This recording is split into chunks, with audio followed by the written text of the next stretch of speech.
Okay, for this video we're going to focus on the very top part of the fiction weekly reflection, which would include the information on the book, the author, the point of view, and explaining how the setting impacts the plot of your book or your short story. The first thing that I'd like you to do is write your name at the top. There isn't a space for it, but now that we're turning them in, I'd like you to make sure that you do that.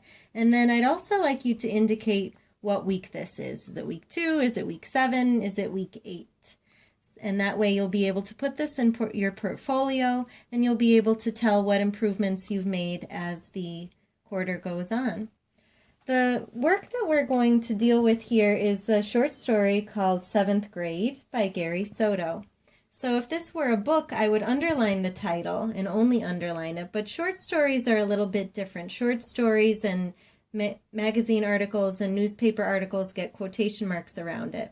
So I'm going to watch my capitalization, capital S, capital G, and it's 7th grade, and then my author is Gary Soto.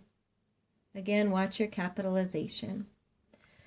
The next thing that I'm going to focus on is, what is the point of view? Who is telling my story? Am I hearing it from the person that the action is actually happening to, or is it a narrator who is telling the story? You can often find that out just within the first couple pages or sentences of the book that you're reading or the short story that you're reading.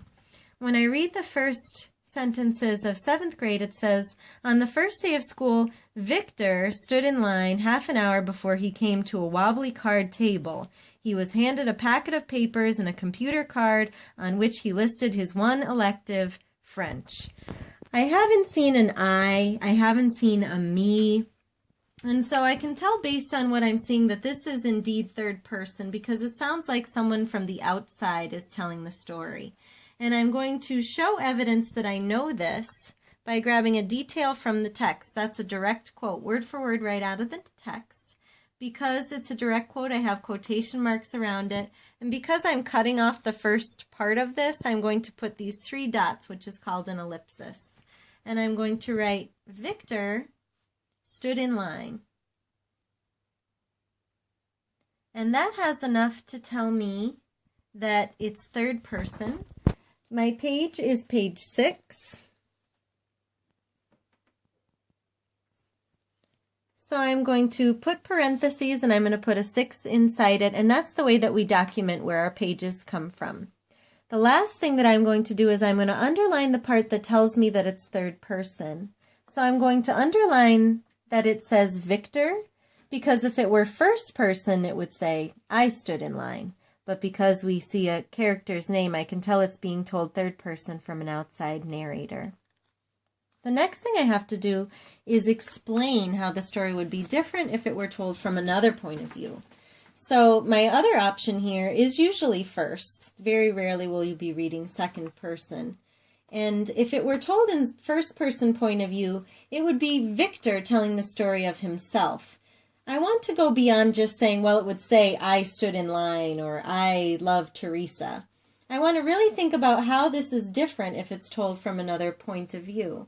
So I want to say something like, because it is in third person,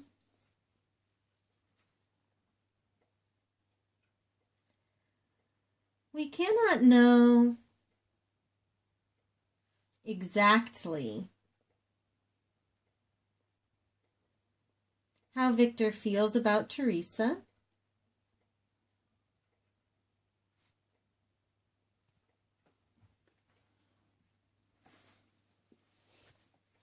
Or about his lack of understanding the French language. Because it's told from a narrator, we see him struggling with the fact that he likes Teresa, and we see him struggling with the fact that he has no idea how to use any French words, but we don't know exactly what's going through his head at those moments. So we don't get to see it. It's not told from his point of view. It's told from someone on the outside, so we don't know those things. We're looking for specific details. This lets me know, hey, I read this story. I've got a character's name here, I have a character's name here, and I have actual events that would happen, and that's what I'm looking for in yours. Prove that you've read the story. Give specific details. The last thing that we're going to talk about today is explaining how the setting impacts the plot. This is a two-part question. Number one, you have to explain the setting. Number two, you have to talk about how, where, and when it takes place has an impact on the events in the novel or the short story. So the first part is this takes place at school, and it takes place on the first day of school. So that's the where and when of this. So I would write that down. I would say the setting is in a school on the first day of 7th grade.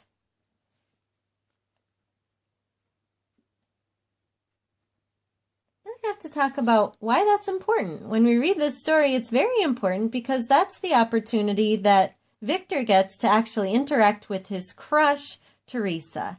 He wouldn't have the opportunity to do that if he weren't at school. They do take catechism class together, but this is his chance to really shine.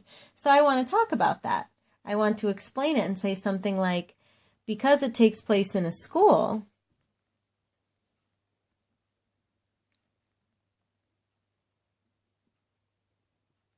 Victor has the opportunity to flirt with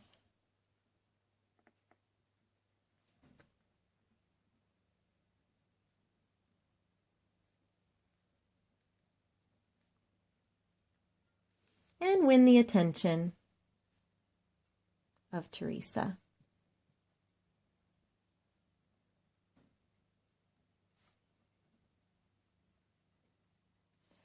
And that's how you would do well on the first part of the fiction weekly reflection. You can see all of the things that you would need to do in terms of making sure that you correctly indicate your title and your author, making sure that you prove that you understand the point of view and how you know it by indicating a direct quote and the page that it came from, and talking about how the story would be different from another point of view or perspective, and how does where it takes place and when it takes place have an impact on the events.